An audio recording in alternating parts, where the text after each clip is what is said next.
یاد رکھیں انسان کے دل میں اللہ نے اتنی طاقت رکھی ہے، اتنی طاقت، جس چیز کا اپنے آپ کو عادی بنانا چاہے بنا لے گا. یہ جو کہتے ہیں نا گناہوں کی عادت پڑ گئی، یہ چھوٹتا نہیں ہے، اس لیے نہیں چھوٹتا کہ عادت ڈال لی ہے. چھوڑنے کی عادت ڈالو تو چھوٹنے کی عادت پڑ جائے گی.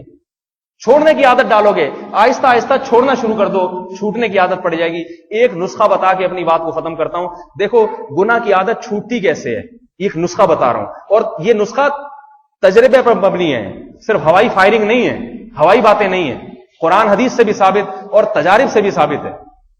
اپنے تجربے بتا رہا ہوں. ایک نسخہ، جب گناہ، دیکھو شیطان جو گناہ کرواتا ہے نا، وہ کیوں کرواتا ہے؟ وہ یہ سوچ کے کرواتا ہے کہ اب تو یہ گناہ کر لے پھر توبہ کر لینا، ایک دفعہ حسرت نہ رہے نا، تاکہ یہ مزہ میری زندگی سے رہ نہ گیا ہو. ایک صاحب یورپ گئے، کبھی انہوں نے نائٹ کلب نہیں دیکھے تھے، مجھے خود بتا رہے، کہہ رہے میں نے کہا ایک دفعہ نائٹ کلب کا ایک چکر ضرور لگاؤں گا میں نے کہا کیوں؟ کہنے لگے اس لیے کہ یہ حسرت نہ رہ جائے کہ نائٹ کلب نہیں دیکھے تھے کیا ہوتے ہیں. میں نے کہا نائٹ کلب میں ایک چکر لگانے کے بعد یہ حسرت، کہہ رہے کچھ کروں گا نہیں میں نے کہا پھر یہ حسرت رہ جائے گی کہ کچھ کیے بغیر دنیا سے چلا گیا. کیا خیال؟ زنا کیے بغیر دنیا سے چلا گیا. شیطان یہ ورغلائے گا. پھر اگر زنا کر لیا تو زنا کے تو ہر روز نئے مزے ہیں، زنا کے تو ہر روز نئے مزے، ہر روز شکل تبدیل. شیطان پھر اور ورغلاتا رہے گا. میں نے کہا تجربوں 20-25 سال نکل جائیں گے، اس کے بعد جب بڑھاپا آئے گا تو کسی تجربے کے قابل نہیں رہو گے. پھر جو ہے نا اللہ کہے گا، اور پھر بڑھاپے میں توبہ کی توفیق بہت مشکل سے ملتی ہے، یہ بتا دوں.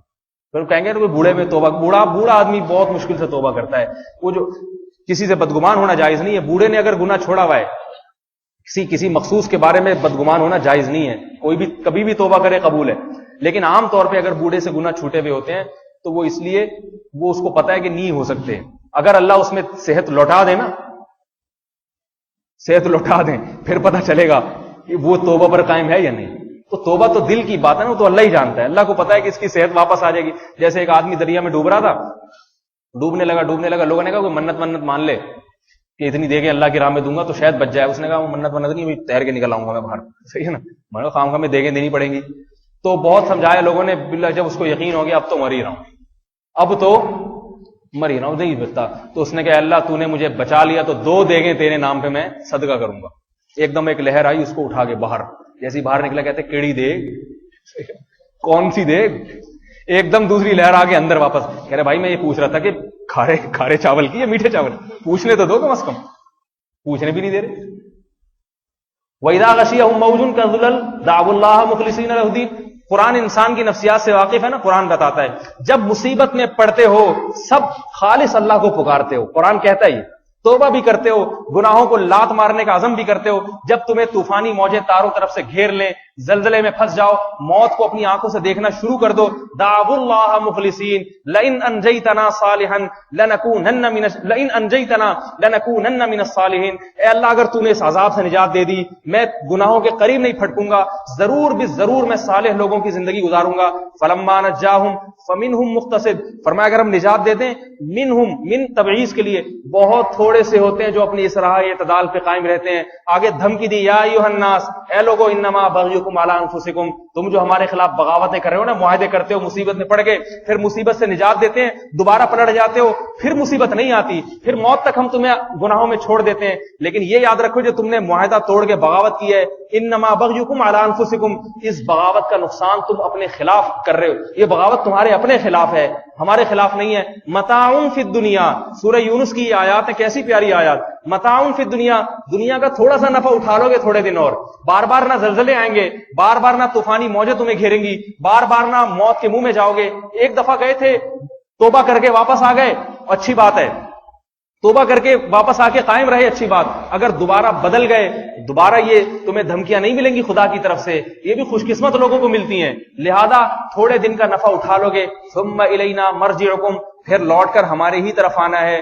فننبئکم بما کنتم تعملون، تمہاری ان بدماشیوں پر اور ان بغاوتوں کی تمہیں ہم خبر دے دیں گے، بتا دیں گے تم نے دنیا میں کیا کیا ہے. تو میرے بھائی میں ایک نسخہ بتاتا ہوں کہ جب گناہ، شیطان کیا کرتا ہے، یہ کہتے ہیں ایک دفعہ کر لو، اور دل میں یہ ڈالتا ہے کہ اگر نہیں کیا تو دل میں خلجان، خارش رہے گی، سکون برباد ہو جائے گا. تو پہلی بات تو یہ کہ ہونے دو برباد، سکون برباد کرنے کا ہی تو ثواب ہے. سکون برباد کرنے پہ تو اللہ راضی ہوتا ہے, اسی پہ تو اللہ خوش ہوتا ہے. ایک نوجوان کو ایک عورت نے زنا کی دعوت دی, ایسے تنہائی, یہ سچا واقعہ ہے, ایسی جگہ پر جہاں ان دونوں کے سوا کوئی نہیں تھا. یہ نوجوان کیا کرتا, پوری رات اپنی جو ہے نا وہ انگلی موم بتی چراغ میں لے کے جاتا اور باہر نکال دیتا, پوری رات تڑپتا رہا. صبح اٹھتے ہی اس عورت سے کہا یہاں سے بھاگ جا. رات کو نکالنے سے قصہ لمبا ہے, مختصر سنا رہا ہوں. اس عورت نے کہا یہ تم نے ساری رات کیا عمل کیا ہے؟ اس نے کہا جب میرے دل میں زنا کا خیال آتا تھا, دل میں یہ خواہش پیدا ہوتی تھی کہ ایک دفعہ کر لو پھر توبہ کر لینا, دل ٹھنڈا ہو جائے گا, فوراً ذہن میں خیال آتا تھا یہ آگ برداشت ہو جائے گی تو اس سے قیامت کے دن یہ آگ برداشت ہو جائے گی, لہذا میں دنیا کی آگ میں انگلی ڈالتا تھا, اور جب میری چیخ نکلتی تھی میں کہتا تھا نہیں, یہ زنا کا مزہ اتنا نہیں ہے جتنے اس آگ کا عذاب ہے. یہ بڑے لوگوں کا کام ہے. تو شیطان گناہ کیوں کرواتا ہے؟ ایک دفعہ کر لو, پھر نہیں, پھر توبہ کر لینا.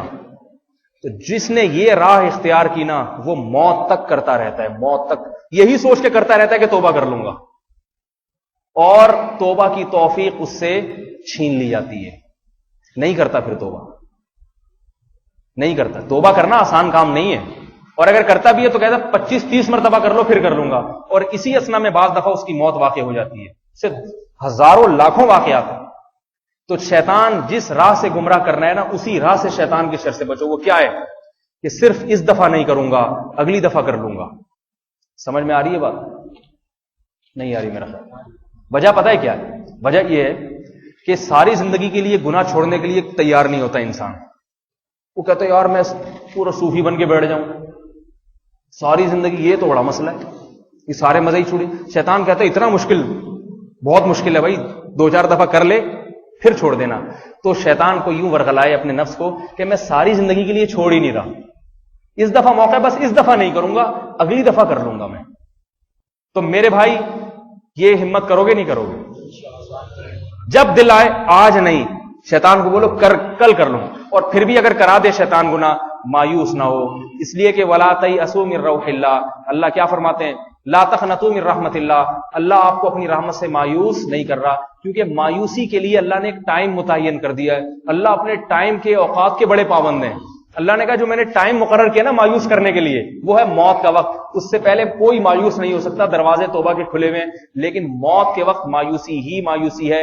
انہا کلمۃ هو قائلها, فرمایا موت کے وقت ایریا رگڑ رگڑ کے بھی اگر توبہ کی تو یہ توبہ کا لفظ تمہاری زبان سے نکلا ہوا ایک کلمہ ہوگا, ہوا میں تحلیل ہو کے ختم ہو جائے گا. ومن ورائہ برزخ الی یوم یبعثون, اور ایک برزخ کی زندگی ہوگی قیامت کے دن تک کے لیے.